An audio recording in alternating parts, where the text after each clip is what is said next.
I was standing in line at the grocery store when my phone buzzed. A notification from my bank. I almost ignored it. I just paid my electric bill that morning. Probably a confirmation. But something made me open it. Your account has been frozen due to suspicious activity. Please contact us immediately. I stood there holding a gallon of milk and a bag of apples, staring at the screen. The cashier was waiting. I paid with the card before it could decline. Hands moving on autopilot, and walked out into the parking lot with my groceries, and a feeling like the ground had shifted slightly beneath me. I called the bank from my car. The woman who answered was polite, professional. She asked me to verify my identity, social security number, address, date of birth. Then she put me on hold. The music was something instrumental and vaguely reassuring, which made the wait worse. When she came back, her tone had changed. Still polite, but careful now. Ms. Lattimore, we've flagged your account due to a claim filed by a joint account holder. There's a dispute regarding ownership and access rights. Until it's resolved, we've temporarily frozen all transactions. I don't have a joint account holder, I said. There was a pause. According to our records, you do. The account was opened in 1998 with you and a co-signer, and both names remain active on the account. Who? Daniel Lattimore. I sat there with the engine off, groceries in the passenger seat, trying to remember how to breathe. Daniel was my brother. He'd been gone for 23 years. Not dead, just gone. He left when I was 19 and he was 24. No explanation, no forwarding address. He'd packed a duffel bag, taken his car, and driven away from the house we'd grown up in. My mother had cried for weeks. My father didn't talk about it at all. I'd been angry, then confused. Then eventually I just stopped thinking about him. We never heard from him again. No calls, no letters. My parents hired a private investigator after the first year. They found nothing. After my father died, my mother kept a box of Daniel's things in the attic. Photos, a high school yearbook, his varsity jacket. She never opened it. When she passed 5 years ago, I'd put the box in my own attic and tried not to think about it. And now his name was on my bank account. There has to be a mistake, I said. I'm looking at the original paperwork now, the woman said. The account was opened at our downtown branch on March 4th, 1998. You were both listed as signatories. You would have been 18, I said. I turned 18 that February. I remembered my mother taking me to the bank to open an account, putting the money from my graduation party in there, maybe $600. I remembered signing forms. I didn't remember Daniel being there, but he would have been. He was living at home then, working at the lumber yard, saving money for something he never talked about. What kind of claim did he file? I asked. He's asserting that the account was always jointly held and that he's entitled to 50% of the current balance. He's also requesting access to transaction history going back to the date of opening. How much is in the account? She told me. It wasn't a fortune. But it was everything I had. My emergency fund, the money I'd saved from 10 years of teaching, the small inheritance from my mother's estate. What happens now? I asked. We'll need documentation proving sole ownership, or we'll need both parties to agree on a resolution. Until then, the freeze remains in place. I haven't seen my brother in over 20 years. I understand. But legally, if his name is on the account, he has a right to file a claim. I thanked her and hung up. I sat in the parking lot for a long time, watching people walk in and out of the grocery store with their carts and their kids and their normal problems. Then I drove home. My house was small, a 2-bedroom I'd bought 3 years ago after saving for a decade. It was quiet. I lived alone. No pets, no plants that required much attention. I liked it that way. After my mother died, I'd realized I didn't mind the silence. It felt like a kind of control. I put the groceries away and then pulled up my bank records on my laptop. The account had been opened in March 1998, just like the woman said. I'd been depositing money into it for 26 years. Small amounts at first. Paychecks from summer jobs, birthday money. Then larger deposits once I started teaching. I'd never thought about who else might be listed on it. Why would I? It was mine. But if Daniel's name was on the paperwork, it wasn't just mine. I didn't have the original documents. I'd moved 4 times since 1998. Paperwork from that long ago was gone. I called the bank back and asked for copies of the original account agreement. They said they'd mail them within 7 to 10 business days. I wanted to call someone, but there wasn't anyone to call. My mother was gone. My father was gone. I didn't have siblings except Daniel, and I didn't have his number. I didn't even know where he was. I made dinner. I graded papers. I went to bed. But I didn't sleep much. The next morning, I called the school and told them I needed a personal day. Then I drove to the bank. The branch manager was a man in his 40s named Eric. He had a kind face and a wedding ring and a desk covered in family photos. He listened while I explained the situation, nodding occasionally, and then pulled up my account on his computer. "Okay," he said. "So, yes. Daniel Lattimore filed a claim 3 days ago. He submitted a copy of his ID, a copy of the original account agreement, and a notarized letter asserting his rights as a joint account holder." "Where did he file it from?" Eric looked at the screen. "The claim was submitted online, but the notary stamp is from Oregon. Looks like Portland. Portland was 2 hours away." "Can I see the account agreement?" I asked. He printed it out and handed it to me. It was a single page, faded and slightly blurred from being scanned. At the top, my name. Below it, Daniel's. Both of our signatures at the bottom. Mine was shaky, uncertain. His was confident. I didn't remember signing it, but I must have. "That was my signature. What can I do?" I asked.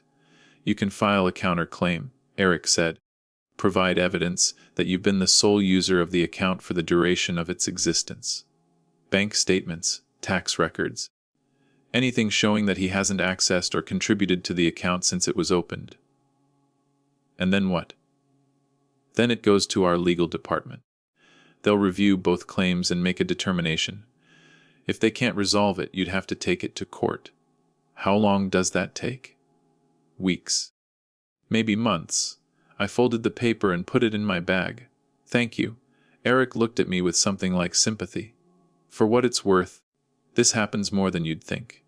Family members disappear, then resurface when there's money involved. It's not fair, but it's common." I nodded and left. I spent the next 2 days gathering documentation. Bank statements going back as far as I had them, about 12 years. Tax returns showing income deposits.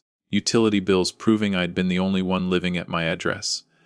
I built a file and submitted it to the bank's legal department. Then I waited. In the meantime, I paid for groceries with cash. I used a credit card for gas. I told my landlord I'd need a few extra days to pay rent. He was understanding. He'd known me for 3 years. I'd never been late before. But I felt the absence of access to my own money like a hand pressing on my chest. A week later, I got a call from a lawyer. Her name was Joanna Kelso. She was with the bank's legal team. She had a calm, measured voice, the kind that made you feel like she'd seen every version of this problem before. "I've reviewed your counterclaim," she said, "and I've reviewed Mr. Lattimore's initial filing. Here's where we are. The account was opened as a joint account, which means both of you have legal claim to the funds. However, Mr. Lattimore has not made any deposits or withdrawals since the account was opened. That works in your favor, so the freeze will be lifted?" "Not yet. Mr. Lattimore is arguing that the account was opened with the understanding that it was a family account, intended to be shared. He's claiming that his lack of activity was due to extenuating circumstances, and that he always intended to access it eventually. Has been gone for 23 years. I know. But intent is difficult to prove or disprove. What I need from you is anything that demonstrates the account was opened solely for your use. Letters, emails, records from your mother or father. Anything that shows this was meant to be your account." "I don't have anything like that." "Then we'll have to rely on the transaction history. But I'll be honest with you. This could go either way. If he pushes it to court, a judge may rule that he's entitled to a portion of the balance simply because his name is on the account." I sat down on the edge of my bed. How much could he take? Legally, up to half, but it depends on the judge. What do I do? You keep documenting everything. And if he contacts you directly, don't engage, let me handle it. He hasn't contacted me. Good, let's keep it that way. She hung up. I sat there for a long time holding my phone, staring at the wall. Then I did something I hadn't done in years. I went up to the attic. The box of Daniel's things was where I'd left it, tucked behind a stack of old textbooks and a broken lamp. I pulled it down and opened it on the attic floor. Inside, photos of him as a kid, a teenager, a young man. His varsity jacket from high school, the one he'd worn until the elbows were threadbare. A stack of birthday cards from our parents. A notebook filled with sketches, buildings, bridges, things I didn't recognize. And at the bottom, a folder. Inside the folder, documents.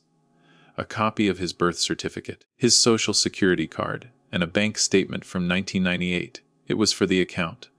The statement showed the opening balance, $600. My $600. And then, 2 weeks later, a deposit of $3,000. I stared at it. I didn't have $3,000 in 1998. I was 18 years old, working part-time at a bookstore. But Daniel did. He'd been working at the lumber yard for 2 years, saving everything. I looked at the memo line on the deposit slip, photocopied onto the statement. It said, "For Emma." I sat there on the attic floor with my brother's things scattered around me, and I realized something I should have understood a long time ago. He'd put his money in my account before he left. I didn't know why, but he had, and now, 23 years later, he wanted it back. I took the statement downstairs and scanned it. Then I sent it to Joanna Kelso with a short email explaining what I'd found. She called me an hour later. "This changes things," she said. "If he deposited his own money into the account, he has a much stronger claim." "But he left," I said. "He walked away. He didn't touch the account for 2 decades. That doesn't matter. The money was his. If you've been using it, he could argue that you've been holding it in trust. I didn't know it was there. That's not a defense." I felt something cold settle in my stomach. "What happens now?" I asked. "I'll present this to our legal team. But honestly, you might want to consider settling. If this goes to court, you could end up owing him more than just the original deposit." "How much more?" "Interest. Potentially damages if he argues you've been unjustly enriched." "I didn't take anything from him." "I know. But the law doesn't always care about intent." I thanked her and hung up. That night, I calculated how much of my savings had come from that initial $3,000 deposit. I couldn't be sure. The money had been sitting in the account for 26 years, mixed with my own deposits, earning interest, being withdrawn and replenished. There was no way to separate it. But I knew that at some point, I'd spent his money without knowing it was his. And that changed everything. The next day, I got a letter in the mail. It was from Daniel. No return address. Postmarked from Portland. Inside, a single page handwritten, "Emma, I know this is confusing. I'm sorry. I'm not trying to hurt you. I just need what's mine. I left the money for you because I thought you'd need it. But I need it now. I'll explain someday. Please don't fight this. Daniel." I read it 3 times. Then I folded it and put it in the folder with everything else. I didn't reply. The freeze on my account stayed in place for another 2 weeks. During that time, I moved money from my credit cards to cover bills. I borrowed $200 from a colleague at school. I didn't explain why. She didn't ask. Then Joanna called me again. "We've reached a settlement offer," she said. "Mr. Lattimore is willing to accept $15,000. That's the original deposit, plus a modest adjustment for inflation. In exchange, he'll relinquish all claims to the account and remove his name from the records." What if I say no? Then we go to court. And like I said, you could end up paying more. 15,000 is half of what I have left. I know. I didn't say anything. "What do you want to do?" she asked. "I'll think about it." I hung up and sat at my kitchen table for a long time. I thought about my brother.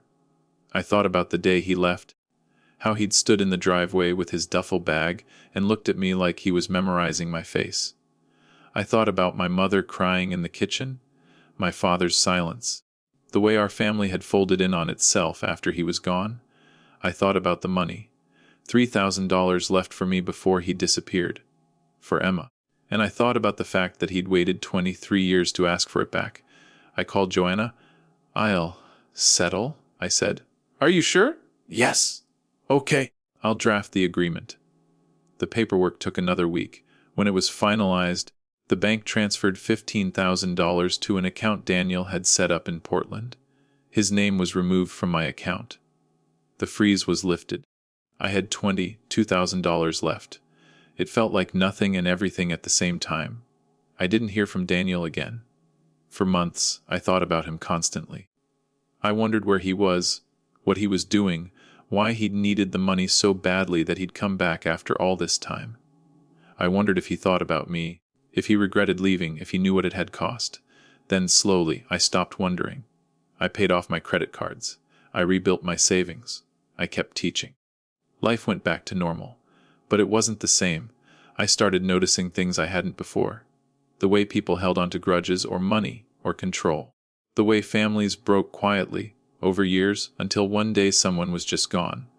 I saw it in my students' parents, in my colleagues, in the checkout line at the grocery store.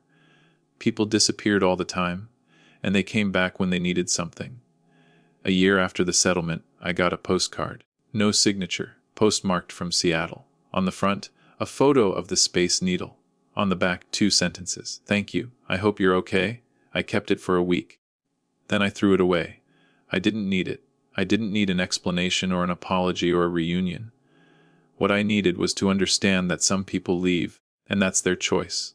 And what they leave behind, money, memories, questions, becomes yours to carry or let go. I chose to let go. Not all at once. Not easily. But slowly, over time, I stopped feeling like I'd lost something. Because I hadn't. I'd just learned what I was willing to pay for peace. And sometimes, peace costs exactly what someone else decides it's worth. 2 years later, I refinanced my house. The bank required updated documentation. Tax returns, account statements, proof of income. I was sitting at the kitchen table sorting through the paperwork when I found an envelope I didn't recognize. It had been forwarded from my old address, then forwarded again, postmarked from over a year ago. Inside a check, $15,000, and a note. "Emma, I shouldn't have asked. I'm sorry. This is yours." It always was. Daniel, I stared at the check for a long time. Then I deposited it. I didn't try to contact him. I didn't send a thank you note. I didn't look for him. I just let it be. Because some stories don't end with closure. They end with choices.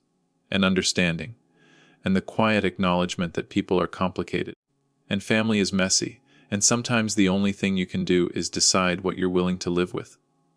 I kept teaching. I paid down my mortgage. I saved money. And I stopped keeping a box in the attic. I don't know where Daniel is now. I don't know if he's okay, or if he ever thinks about me, or if he regrets the years we lost. But I know that I'm okay, and that's enough. If you've ever had someone come back into your life just long enough to take something from you, and then return it in a way that didn't fix anything, but somehow still mattered, you're not alone.